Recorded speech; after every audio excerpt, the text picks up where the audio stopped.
The snow crunches beneath his boots. Each step forward feels like stepping into a grave. Sergeant Jimmy Phillips squints through the bitter December wind, his rifle clutched in hands that haven't stopped shaking for 3 days straight, not from fear, but from the cold that's already claimed half the toes on his left foot. Behind him, the muffled sounds of artillery echo across the frozen Belgian forest. Ahead, somewhere in that wall of white and shadow, the German army waits. And then he sees him, 20 yards away, emerging from the trees like a ghost. Gray uniform, rifle raised, German. In that split second, Phillips knows 3 things with absolute certainty. He's been spotted, he's too slow to raise his own weapon, and this is how he dies. Not with his squad, not in some heroic last stand. Alone, frozen, in a forest whose name he can't even pronounce. The German's eyes lock onto his. The rifle doesn't waver. Phillips stops breathing. He could have shot me, the now 101-year-old veteran recalls, his voice still carrying the weight of that impossible moment. He could have hung me, but instead, he told me to get the hell out of here. This is the story of a mercy that defied war itself, and the Pennsylvania farm boy who lived to tell about it. December 1944. The Ardennes Forest, Belgium. The largest battle the U.S. Army would fight in World War II was unfolding in one of the coldest winters Europe had seen in decades. Hitler's desperate final gamble, a massive counteroffensive designed to split the Allied forces and recapture the vital port of Antwerp, had caught the Americans completely off guard. The Germans called it Operation Wacht am Rhein. History would remember it as the Battle of the Bulge. For Jimmy Phillips, it was hell frozen over. Born August 1921 in Middletown, Pennsylvania, Phillips grew up as the oldest of 4 siblings in a small rural town where bread cost a nickel, and the future seemed as predictable as the changing seasons. He didn't finish high school, couldn't afford to. Instead, he found work wherever he could to help his family survive the lingering effects of the Great Depression. War wasn't something Jimmy Phillips ever imagined for himself. But war had other plans. In July 1942, at 19 years old, Phillips received his draft notice. Down in Tennessee, training camps were running short on recruits. Harrisburg received a call. "We don't have enough young men. Could you send some down?" Phillips and dozens of other draftees were processed, loaded onto a train, and shipped south to Camp Forest, Tennessee. On that train ride, Phillips got food poisoning. He spent his first week as a soldier in an Army hospital, too sick to even stand. Not exactly the heroic beginning he'd imagined. But it was fitting in a way, for the humble mindset that would define his service.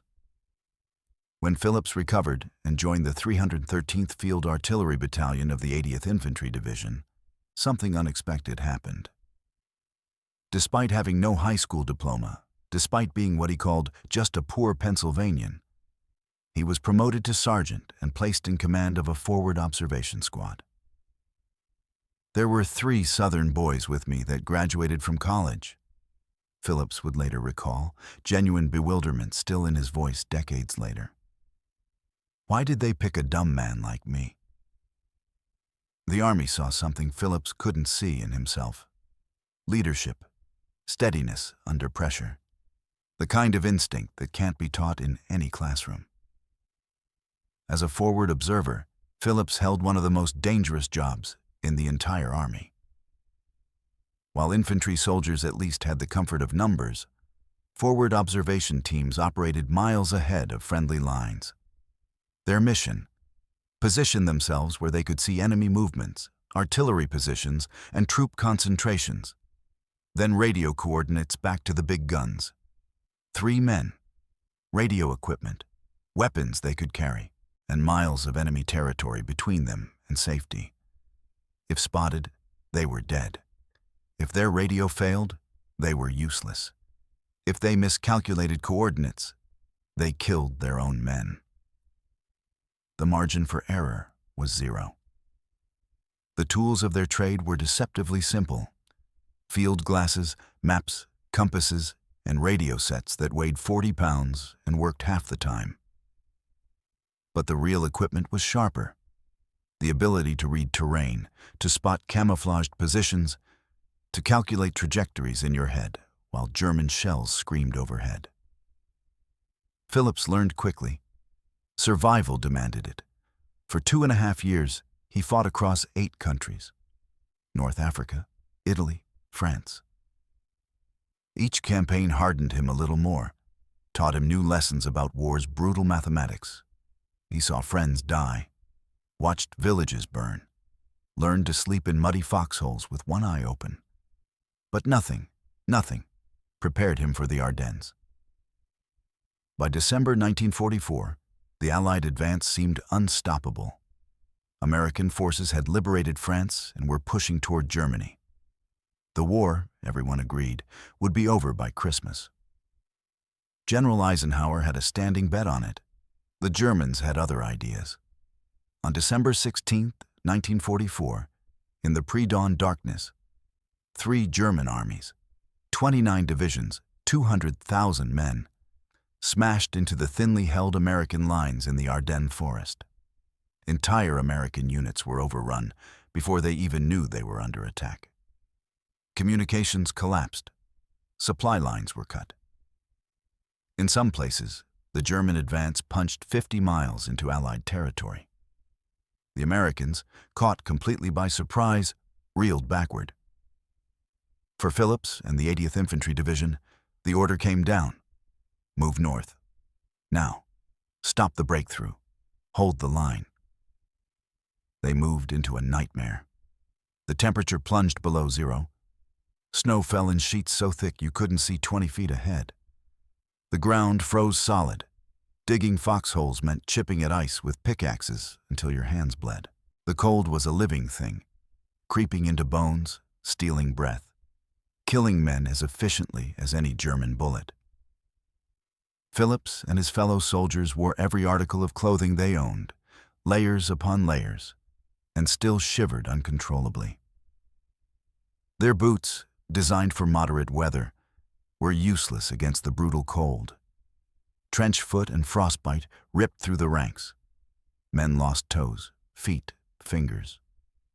At night, they took turns sleeping in holes dug beneath running jeeps, desperate for any scrap of warmth from the engines. 1 hour of sleep, maybe 2. Then back on watch, scanning the dark tree line for movement.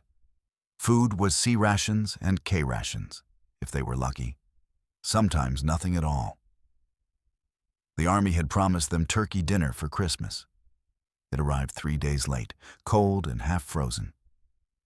But it was the enemy fire that turned the Ardennes into hell. German artillery pounded American positions day and night. Forward observation posts, Phillips' domain, were priority targets. The Germans knew that killing the observers silenced the big guns. Every position was a death trap waiting to spring. Phillips moved constantly, set up observation posts in blown-out buildings, in tree lines, on ridges that offered clear sight lines but zero protection. Each time, he knew, if the Germans spotted him, he had minutes, sometimes seconds, to relocate before shells came screaming in. The 313th Field Artillery Battalion, the guns Phillips directed, fired constantly. Coordinates, adjust, fire, coordinates, adjust, fire. The rhythm became mechanical, almost meditative, even as the world exploded around them. But forward observers couldn't stay safe behind the guns. They had to be in front, close enough to see, close enough to die. Phillips saw men cut down by shrapnel, blown apart by direct hits, frozen to death in their foxholes. The Bulge wasn't just a battle. It was an execution ground where both sides fed men into the meat grinder and prayed something would break before everyone was dead. 75,000 American casualties. the bloodiest single battle the U.S. Army would fight in the entire war. Phillips, somehow, was still alive, still moving forward, still calling in coordinates while his squad mates dropped around him. And then came the day in the forest. The exact date is lost to time. Somewhere in the chaos of late December or early January, when the battle had become a grinding, brutal stalemate, Phillips was moving forward with his observation team, scouting for new positions. The snow muffled everything. Sounds became deceptive. Distances impossible to judge. A man could be 10 yards away, and you wouldn't hear him until it was too late. Phillips pushed through the trees, rifle at the ready, eyes scanning the white landscape for any hint of movement. His breath came in short, controlled bursts, partly to preserve warmth, partly to stay quiet. Every sense heightened, every shadow suspect. That's when he saw him. The German soldier emerged from behind a cluster of snow-laden pines, maybe 20 yards away. Young, maybe Phillips' age, maybe younger. His gray uniform was dusted white with snow. His rifle was already up, already aimed. At Phillips. Time does strange things in moments like these. Some soldiers talk about everything speeding up, a blur of motion and instinct.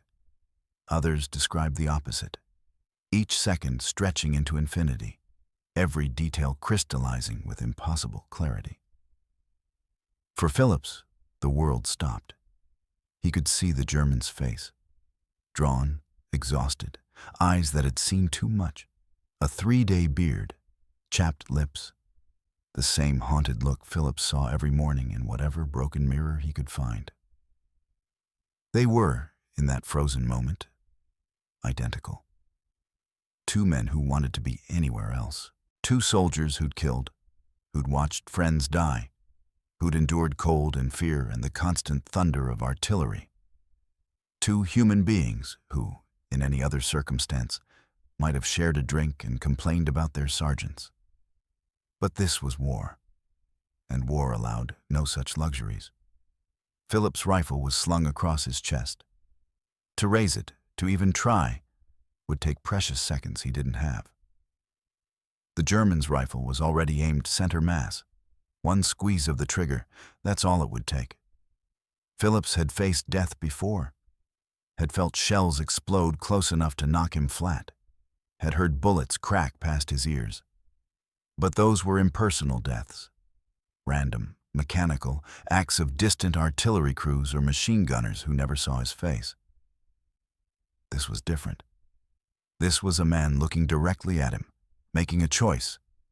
This was death with a face. Phillips didn't move, couldn't move. His mind raced through options that didn't exist. Run? He'd be shot in the back before he took 2 steps. Raise his weapon? Dead before his hand touched the rifle. Surrender? Maybe. Maybe the German would take him prisoner instead of... The German's eyes met his. Really met his.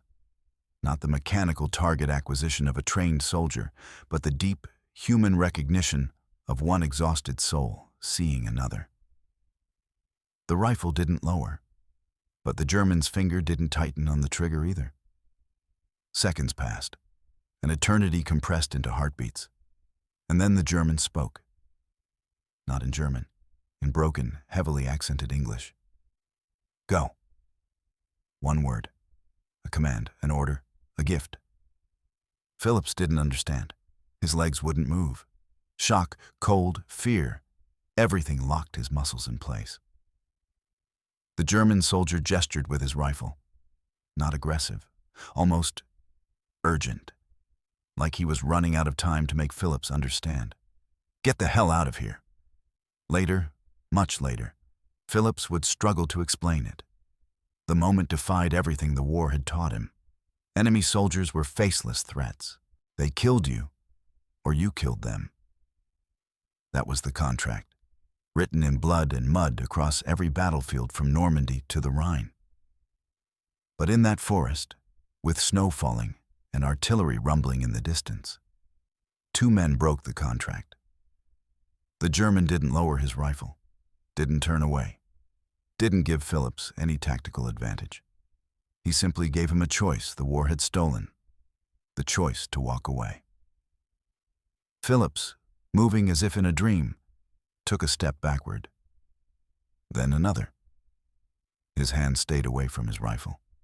His eyes stayed locked on the German soldier who, by every rule of war, should be killing him right now. The German didn't move, didn't fire. Just watched as Phillips backed away, step by careful step, into the trees.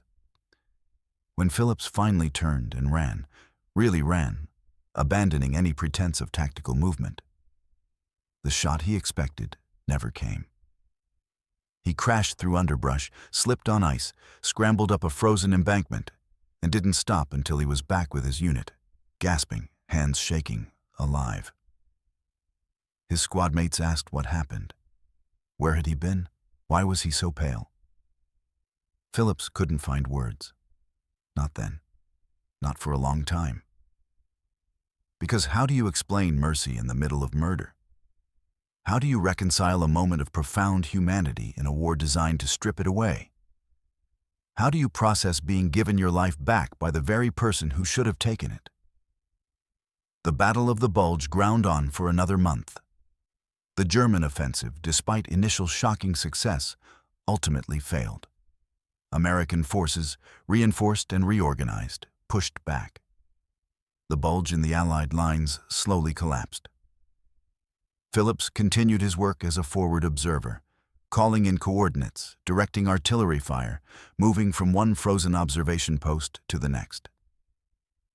He survived the rest of the battle, survived the push into Germany, helped liberate Buchenwald concentration camp in April 1945, an experience that haunted him in entirely different ways. When the war finally ended, Phillips came home to Pennsylvania. He married his sweetheart, Ruth. Never had children of their own, but spent decades spoiling neighborhood kids and serving their community. He joined the American Legion, eventually serving as post commander. He worked, he volunteered, he lived the quiet, honorable life of a man who'd seen the worst humanity could offer and chose, deliberately, to embody the best. But he never forgot the forest, never forgot the German soldier who, for reasons Phillips would never fully understand, decided that war had taken enough already. He could have shot me, Phillips says, now over a century old, still telling the story to anyone who'll listen. He could have hung me, but instead, he told me to get the hell out of here. It's not a story about cowardice. The German soldier didn't run, didn't hide, didn't abandon his duty. He stayed at his post, rifle ready, prepared to fight the war he'd been ordered to fight. But he also made a choice, a split-second decision that no battlefield manual could guide, to recognize another human being as something more than an enemy, to see exhaustion and fear and humanity, and decide that one more death wouldn't change the outcome of anything. Maybe he was tired of killing. Maybe he thought of his own brothers, his own friends, the faces of the dead that haunted his dreams. Maybe, for just a moment, he saw a future where he'd have to live with himself after the war ended, and adding one more ghost to his collection felt like too much to bear. Or maybe, and this is what Phillips came to believe, maybe the German soldier simply looked at him and thought, enough. The Battle of the Bulge killed 19,000 Americans, wounded another 47,000, destroyed units, families, futures. It was a meat grinder of industrial-scale death, where individual lives meant nothing against the strategic calculus of armies and generals. But in a frozen forest, for reasons that transcend strategy and tactics and all the rational frameworks we use to understand war, one German soldier looked at one American soldier and chose mercy. And because of that choice, that single, impossible choice, Jimmy Phillips lived to celebrate his 100th birthday, his 101st, flew in a helicopter for the first time at 99, shared stories with children and grandchildren and great-grandchildren who exist only because a stranger decided not to pull a trigger. Think about that. Think about all the moments of Phillips's post-war life. The wedding, the years of community service, the countless people he touched, cascading forward from that single act of mercy. Think about how many lives were changed, how many futures were created, by one German soldier's decision to let an enemy walk away. We'll never know that soldier's name. Never know if he survived the war. Never know if he ever told anyone about the American sergeant he let go. Never know what he thought in that moment, what calculation or emotion or exhaustion led him to holster his weapon and send his enemy home. But we know what Jimmy Phillips thought. We know because he's spent over 75 years telling the story, not as a tale of his own survival, but as testimony to an impossible mercy that proved, even in war's darkest moments, humanity could still break through. "I was just a poor Pennsylvanian," Phillips often says, that same humble bewilderment in his voice. "I didn't even finish high school. Why did they pick me?" But maybe the better question is, why did that German soldier pick mercy? What made him look at an enemy and see a man worth saving? We'll never know for certain. But perhaps that's the point. Perhaps the real lesson isn't in understanding the why, but in recognizing that even in the worst conditions, humans can create. The frozen hell of the Ardennes, the grinding meat grinder of industrial warfare, the dehumanizing machinery of armies reducing men to targets. Individual human beings can still choose to be human. They can still choose mercy. They can still look at an enemy and say, "Get the hell out of here." And sometimes, that choice echoes across decades, touching lives that soldier will never meet, proving that a single moment of humanity can ripple forward into futures he'll never see. Jimmy Phillips is 101 years old now. He still loves sugar cookies from the local grocery store. He still shares his stories with anyone willing to listen. He still marvels at the fact that he survived when so many others didn't. But more than anything, he remembers a German soldier in a frozen forest who gave him the most precious gift one human can give another, the chance to go home. That's not just a war story. That's a reminder of what we can be, even in our worst moments, if we choose to see the humanity in the person across from us. Even if that person is supposed to be our enemy, even if every rule says they should be dead. Sometimes, the bravest thing a soldier can do isn't pulling the trigger. It's choosing not to.